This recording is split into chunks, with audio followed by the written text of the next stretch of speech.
Mr. Speaker, and I wish to thank the Honourable Member for the question.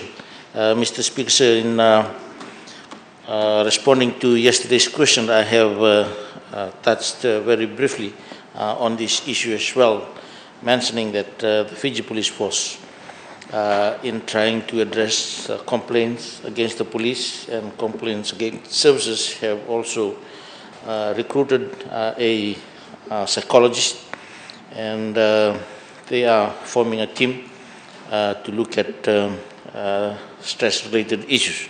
As this August House clearly understands, Mr. Speaker, sir, the roles and responsibilities of police officers place them in a challenging and stressful situations that can significantly impact their mental well-being and performance. For me personally, Honourable Speaker, sir, it was a big learning experience to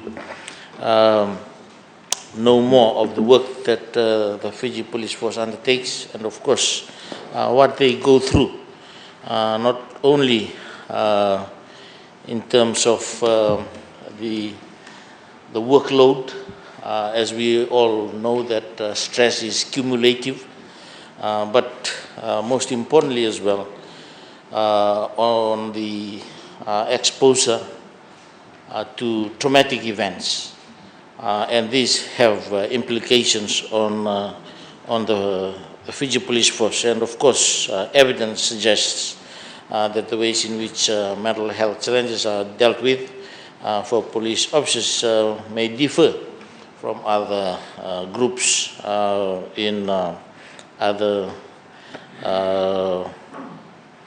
jurisdictions.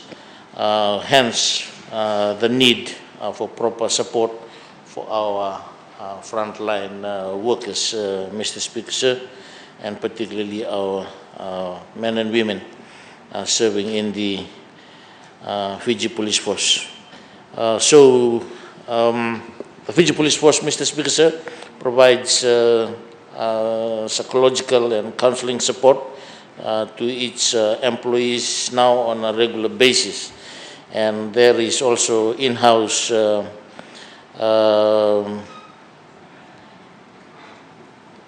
programs in reaching out to officers in the divisions and provides one-to-one and group awareness sessions on mental health and well-being.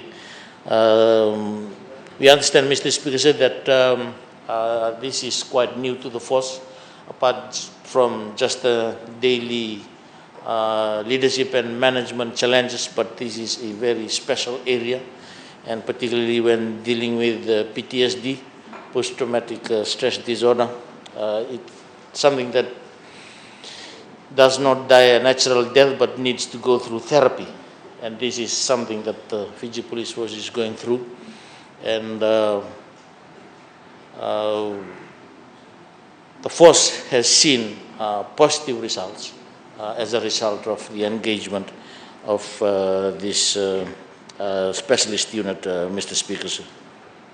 Thank you. Well, thank the Honourable Minister.